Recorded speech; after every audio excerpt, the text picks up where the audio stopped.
다 같이 말씀 보도록 하겠습니다. 말씀은 누가복음 8장 22절에서 25절까지 말씀입니다. 누가복음 8장 22절에서 25절까지의 말씀입니다. 우리 같이 합독하도록 하겠습니다. 누가복음 8장 22절에서 25절까지의 말씀입니다. 같이 읽겠습니다. 하루는 제자들과 함께 배에 오르사 그들에게 이르시되 호수 저편으로 건너가자 하시매 이에 떠나 행선할 때에 예수께서 잠이 드셨더니 마침 광풍이 호수로 내리침에 배에 물이 가득하게 되어 위태한지라. 제자들이 나와 깨어 이르되 주여 주여 우리가 죽겠나이다 한데 예수께서 잠을 깨사 바람과 물결을 꾸짖으시니 이에 그쳐 잔잔하여지더라. 제자들에게 이르시되 너희 믿음이 어디 있느냐 하시니 그들이 두려워하고 놀랍게 여겨 서로 말하되 그가 누구이기에 바람과 물을 명함에 순종하는가 하더라. 아멘. 오늘 말씀을 나누도록 하겠습니다. 오늘 말씀은 폭풍을 잠잠케 하시는 분이라는 제목으로 오늘 말씀을 나누도록 하겠습니다. 여러분, 우리가 우리 인생을 살다 보면 때로는 어려운 일들을 만나기도 합니다. 우리가 정말 폭풍과 같은 시간들, 우리가 잡을 수 없는 것 같은 그 어려움의 시간들을 때로는 겪기도 합니다. 우리가 예수님을 믿는다고 해서 인생의 어려움이 다 사라지는 것은 아닙니다. 우리가 믿음을 가지고 예수님 안에서 잘 살아가고 있는 것처럼 때로는 보이지만 예수와 함께 한다고 해서 인생의 어려운 일들이 아예 없어지는 것은 아닙니다. 오히려 그 어려움 속에서 견디고 이겨낼 힘을 주시는 분이 우리 주님이신 것입니다. 그래서 그리스도인들은 인생의 풍파가 찾아올 때 이겨낼 수 있는 은혜를 소유한 사람들이 그리스도인들입니다. 오늘 본문으로 들어가 보면 이렇습니다. 오늘 본문에 보면 예수님께서 많은 사역을 하시고 이제 또 피곤하셨던 것 같습니다. 예수님께서 갈릴리 호수에 배에 오르시자마자 주무시는 장면으로 시작이 됩니다. 그런데 예수님께서 주무시는 장면이 일어났는데 예수님께서 배에서 주무시고 계시는데 풍랑이 불어오는 것입니다. 어부 출신이었던 제자들이 그 도저히 감당할 수 없었던 풍랑입니다. 그 날고 긴다는 어부들이 그 안에 있었어도 이 배와 이 바람을 잡을 수가 없었던 상황입니다. 바다에서는 어쩌면 자신들이 가장 잘할 수 있을 것이라고 생각했던 제자들이었지만 그 제자들도 어떻게 해결할 수 없을 정도의 풍랑이 찾아온 것입니다. 사실 유대인들은 기본적으로 바다와 호수를 두려워했습니다. 왜냐하면 그 유대인들의 글들을 보면 바다는 굉장히 위협적이고 어려운 장소라고 생각들을 늘 했습니다. 그래서 우리가 생각하기에 오늘 본문에서는 갈릴리 호수라고 얘기하는데 다른 본문들에 보면은 바다라고 표현을 합니다. 여러분, 갈릴리 호수가 맞습니까? 바다가 맞습니까? 둘 다 맞습니다. 둘 다 맞습니다. 왜냐하면 유대인들에게 있어서 바다와 호수를 별로 구별하지 않습니다. 그냥 얌이라는 단어 하나로 그들은 사용한다고 합니다. 왜냐하면 그만큼 바다와 호수 이런 개념을 그들은 나누거나 그러지 않습니다. 그냥 그들에게는 두려운 존재다라고 생각을 합니다. 그래서 우리가 하박국서에 보면 물이 바다를 덮음같이라는 표현이 있지 않습니까?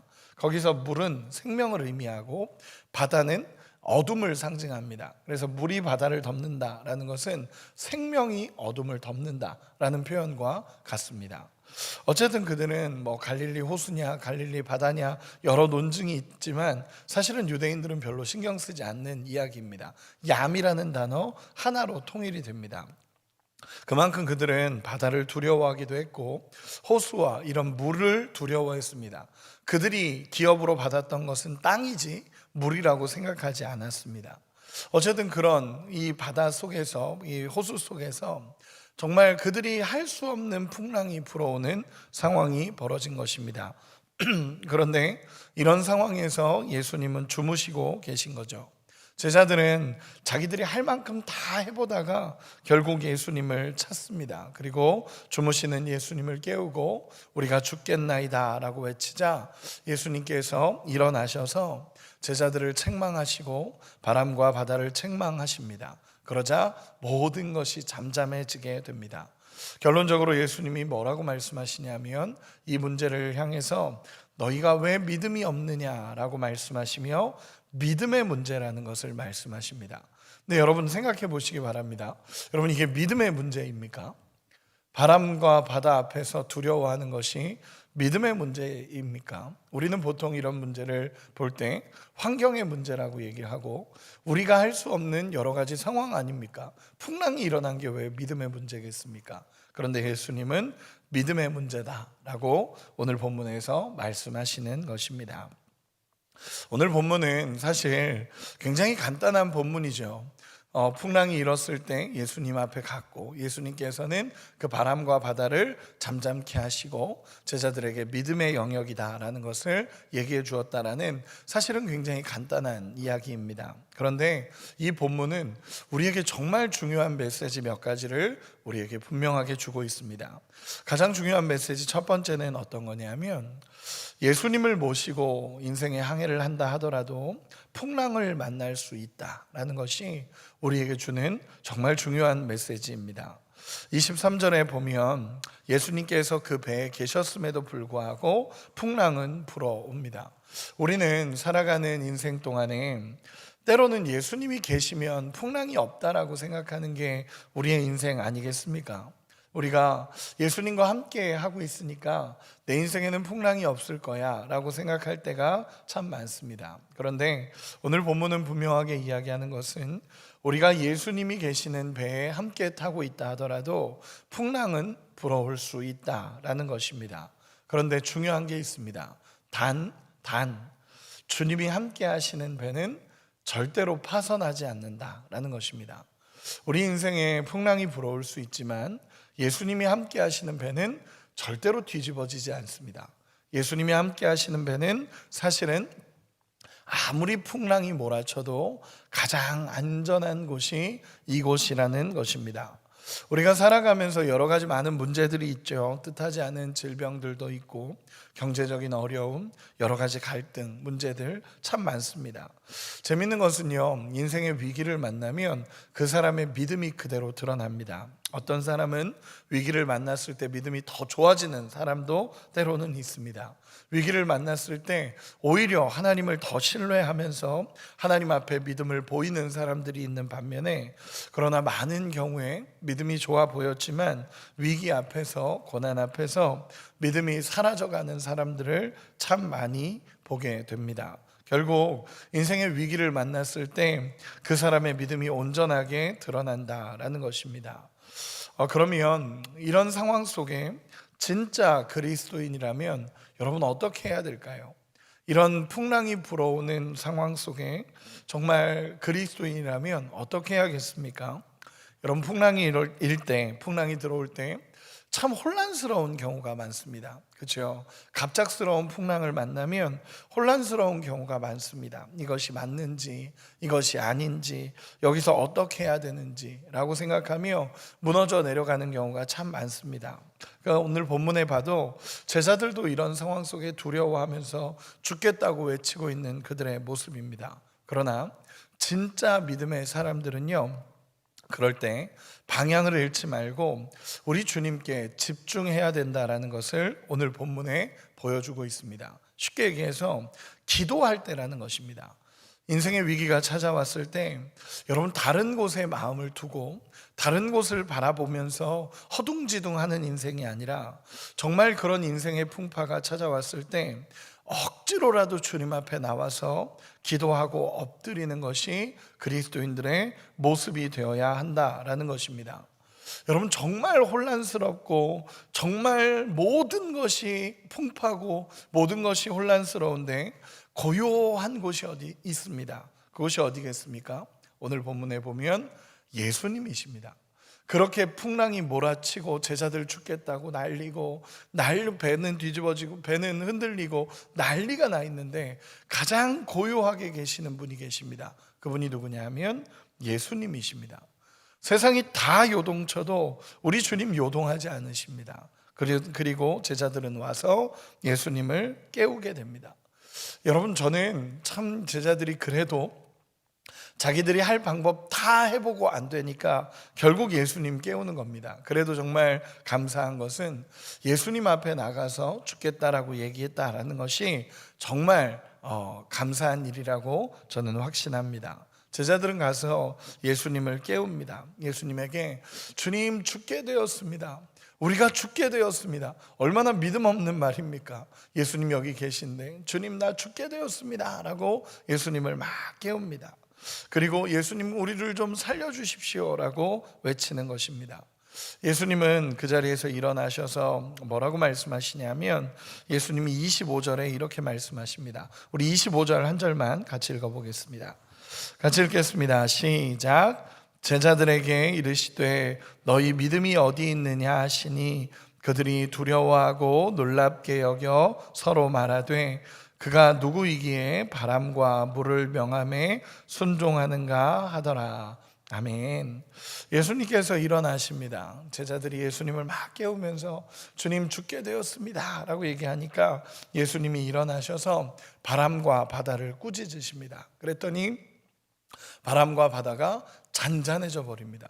예수님이 저는 이 장면을 상상해 보면 참 재밌습니다. 주님이 딱 일어나셔서 이렇게 바다와 바람을 보면서 꾸짖는 겁니다. 내가 있는데 왜 너희가 이렇게 풍랑이 부느냐? 바람아 잠잠해져라, 바다야 잠잠해져라. 그러면서 예수님이 막 꾸짖으신 겁니다. 그랬더니 바람과 바다가 잠잠해집니다. 그리고 나서 예수님이 제자들에게 이렇게 말씀하십니다. 너희 믿음이 어디 있느냐? 다른 본문들에 보면 이 믿음이 적은 자들아 라고 표현이 됐는데 이 본문에서 누가복음 본문에서는 좀 더 강하게 말씀하십니다. 너희 믿음이 어디 있느냐? 쉽게 얘기해서 너 왜 믿음이 없느냐? 라고 예수님께서 말씀하시는 것입니다. 여러분, 여기서 잘 보아야 되는 것은 무엇이냐면 바람과 바다를 두려워했던 것을 믿음의 영역으로 예수님이 말씀하셨다라는 것입니다. 여러분, 이상한 상황 아닙니까? 바람과 바다가 이렇게 풍랑이 분 게 왜 믿음의 영역입니까? 보통은 환경의 영역이라고 얘기할 수 있고 우리에게 갑자기 찾아온 환경과 상황의 어려움 아니겠습니까? 그런데 이 본문에 보면 꼭 두려워하고 있는 우리를 혼내시는 느낌입니다.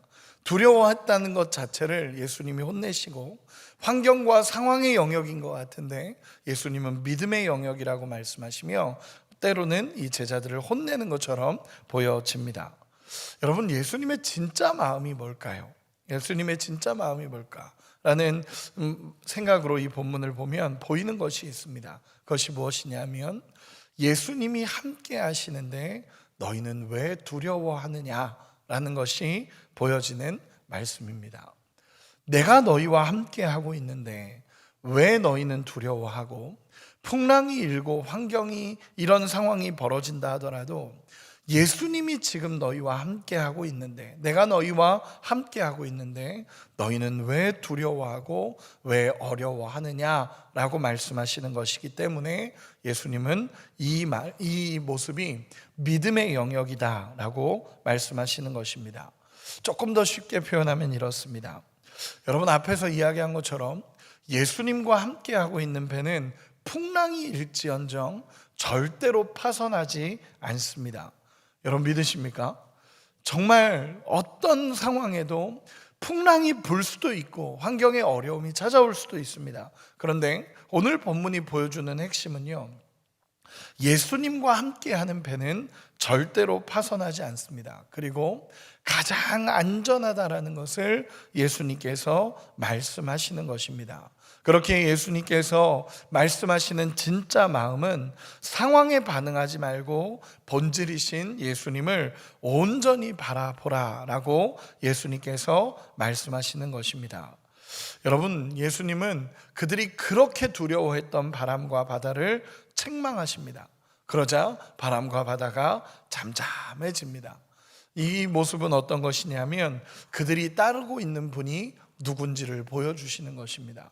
그들이 함께하고 있는 분이 누구인지를 보여주시며 그들이 그토록 두려워했던 바람과 바다, 그 호수를 예수님은 책망하십니다. 그러면서 예수님이 누구신지를 보여주시는 것입니다.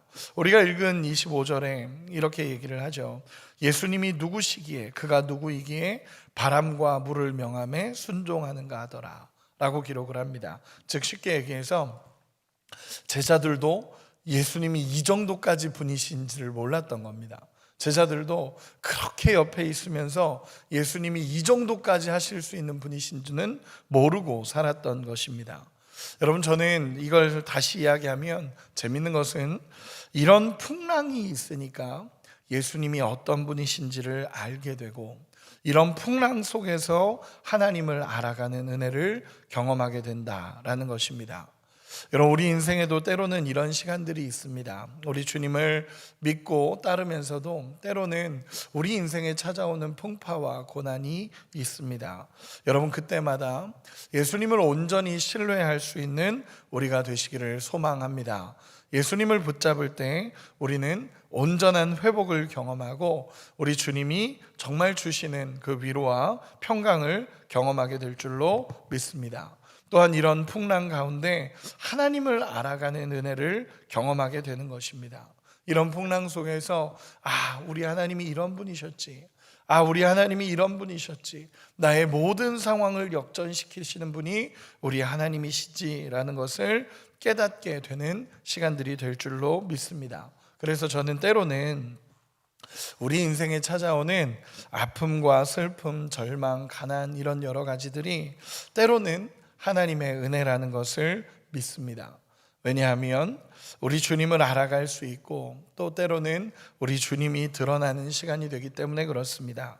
나의 약함이지만 오히려 하나님의 강함이 드러나고 나의 어려움이지만 오히려 내 삶에 우리 하나님의 역사가 일어나는 것이 보여지는 시간이기 때문에 그렇습니다.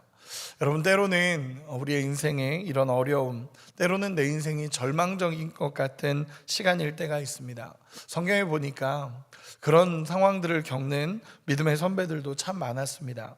시편 1절에 보면 이렇게 기록을 합니다. 여호와여, 어찌하여 멀리 서시며 어찌하여 환난 때에 숨으십니까? 이 고백처럼, 시편에 나타난 이 믿음의 선배의 고백처럼 어찌하여 멀리 서 계시며 어찌하여 환난 때 숨고 계십니까? 라고 이 답답한 마음을 표현하기도 합니다. 시편 13편 1절에 보면 이렇게 고백을 합니다. 여호와여, 어느 때까지리이까? 나를 영원히 잊으시니까? 주의 얼굴을 나에게서 어느 때까지 숨기시겠나이까? 라고 고백합니다. 즉, 정말 하나님 앞에 왜 나에게 이런 폭풍과 풍랑 같은 시간이 있습니까? 라고 고백하는 것입니다. 그런데 여러분, 이럴 때마다 우리가 해야 할 한 가지가 있습니다. 그것은 무엇이냐면 우리 주님 계신 곳으로 가서 우리 주님을 온전히 신뢰하고 주님을 붙잡는 것이 우리가 해야 할 역할입니다.